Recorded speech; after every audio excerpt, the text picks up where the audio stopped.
However, as we found when we were working in the city, there's a negative to that as well, which is the company, I won't mention which nationality, that got the credits for Sao Paulo in this case, recovered the capital costs of the infrastructure that they put in place for that energy generation within 1 year of operation. They've got a 25-year contract. So they have 24 years of bumper profits out of Sao Paulo. And worse than that, the technology that they delivered, because they delivered it because it was the cheapest, is just about the least efficient method of generating energy from waste available in the world.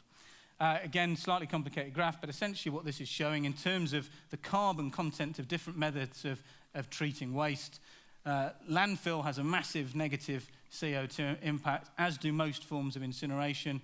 If you have heat capture, you can sometimes get a small negative, but not always. But then there are a huge range of interventions, particularly at the far right end as left end as you're looking at it, anaerobic digestion, biological treatments or compression treatments that create gas out of waste, particularly in anaerobic digestion's case, out of food and biomass waste, that have tremendously reduced carbon emissions very effectively, but also can provide quite significant forms of energy.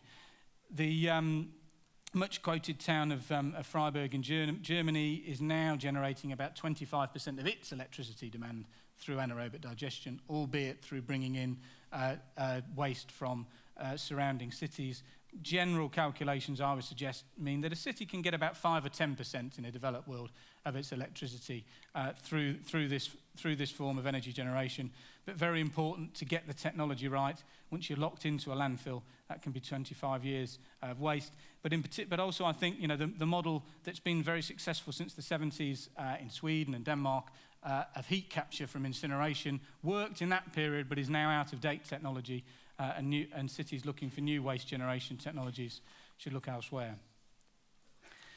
So I've tried to cover there the issues that come up most frequently amongst the mayors of the sorts of cities that I've been working with in terms of how they're dealing with climate change and some of the success and failure stories. I'm going to move on now to getting towards the end to look at some emerging issues, and in particular starting with a focus on adapting to inevitable climate change, which whilst it's much talked about, I don't see a huge amount of action in many places of the world. Strangely, there's been much more focus on reducing emissions, which is a long-term thing, rather than the shorter-term issue of protecting our existing cities. And there's a short video which I'll talk over, which hopefully is going to work, and if it doesn't, it's my incompetence. It's been set up. Oh. I said I might need help. I think this is going to be the call for help from someone who... I need help. There's a man here who can sort it out.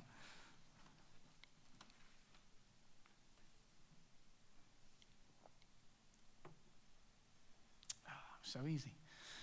Right. Ho Chi Minh City in Vietnam, ranked by the World Bank as one of the 10 cities in the world that is most vulnerable to climate change impacts. You can really see it if you go there. By the end of the century, for the southern Vietnam as a whole, major increases in temperature in an already extremely humid place. Sea level rise of up to 1 metre, largely people living on the coast here, and major increases in annual rainfall, and there's already huge flooding problems across the city. So huge infrastructure change required, and we've been looking at this as part of our work with the C40. So the first thing is to get a proper dike system along the Saigon River and its tributaries. You can see it sort of in action here, automatically rising and falling throughout the day as the tide comes in and out, but also able to respond to freak tidal or fluvial flooding instances as required. This is big, expensive technology, but there's really no solution to it. This is a city that's grown from about 3 million to 7.5 million over the last decade, largely with that development taking place on areas that were already designated as floodplain and shouldn't have been built on. But also we need to improve the permeability of the built-up areas. So looking at technologies that capture rainwater, create permeable road surfaces, which then drain down into huge underground water storage areas, largely taken from experience in Japan, which has a huge amount of experience in this. And that creates, as well as solving some of the problems of flooding, does create some additional water supply that is much needed in some of the adjacent agricultural areas. So you see here the redesign of one of the major roundabouts in the city, actually increasing green space, taking out a bit of the road system, creating underground water storage, creating more permeable surface above ground, more trees, more grassland areas.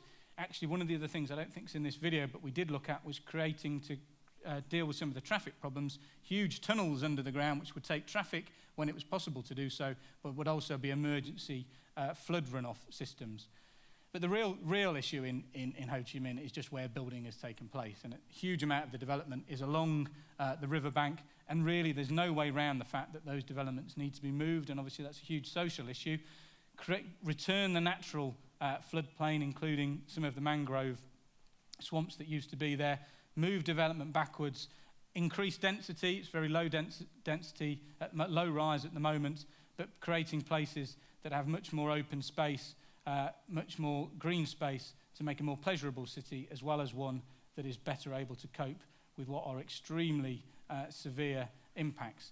The conclusion of the evidence study that we did in Ho Chi Minh is that 90% of the urban population of Ho Chi Minh will be living in areas which anywhere else in the world would be designated as serious flood risk by 2030. That's only 20 years away, and a population of 7 million people. So moving on from that issue of adaptation, obviously that's quite specific to Ho Chi Minh and not an issue that's tremendously posed here, but I think in terms of your role internationally, what Norway can help with in terms of the rest of the world, that issue of adaptation, particularly around flooding, is one that is extremely severe. Food supply is an issue that's not often talked about in sort of city governance circles. It's a thing that we sort of take for granted, even though obviously having a reliable supply of food into our urban areas is completely essential to their survival. I think this is a problem we have to focus on more, not least because over the last decade or so, for the first time in many hundreds of years of human history, food supply per person has actually started to decline as a function of our incredibly rapidly increasing population and the degree to which we've now drained much of the goodness out of soil in large parts of the world. And so it certainly, I don't know here, but in cities in the UK, there are now exercises going on to try and understand how many days food supply a city has in the event of major climatic type events like some of the flooding that we've experienced in recent decades, and what would be the emergency response to that. But food supply is also a major carbon issue. The traditional form of estimating carbon emissions tends to focus just on those emissions produced in a city, rather than looking at the energy embedded in the things that we buy from elsewhere. And food, if you include food in that equation, this is taken from an example in Australia, 30% of the average person's carbon emissions actually comes from the food that they eat, twice the emissions from personal use of electricity. A big part of that, of course, is how food is transported. 30% of transport of food in the UK, is food being transported, but it's by no means the only thing. Actually, food miles, when you break down the carbon content of food, is a relatively small proportion of the total. It's the fossil fuels in fertilizers and the energy consumed in huge, great greenhouses that actually contributes the lion's share of the average 10 units of CO2 per unit of food in this example. So in the work that Arup's been doing with cities, we're now increasingly trying to look at urban organic agriculture as a newer model. I start with an extreme example, and then we'll move to perhaps more reasonable ones. This actually just outside, in the suburb of Amsterdam.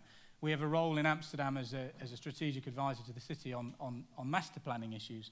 And in the recession, a big development that we were designing was due to be built out, has been put back, and the city government asked us, what are we going to do with this huge amount of real estate that we've got, expecting us to come up with an idea for perhaps a lower cost set of buildings. And instead, one of my colleagues, Malcolm Smith, who's been working on this, said, I think you should plant corn there.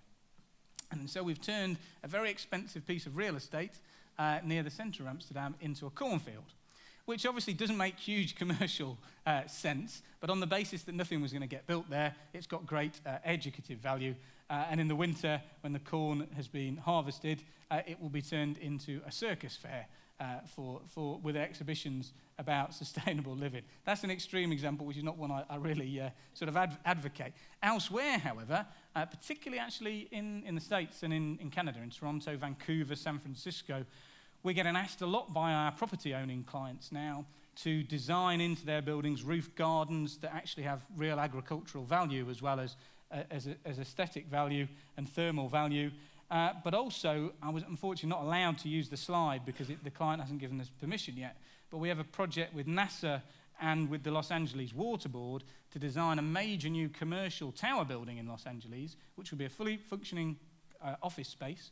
But around the outside of the building will be a very advanced hydroponic system, and there will be serious agricultural production taking place outside of the building. In fact, the slide I'll show at the end is a kind of an early example of that.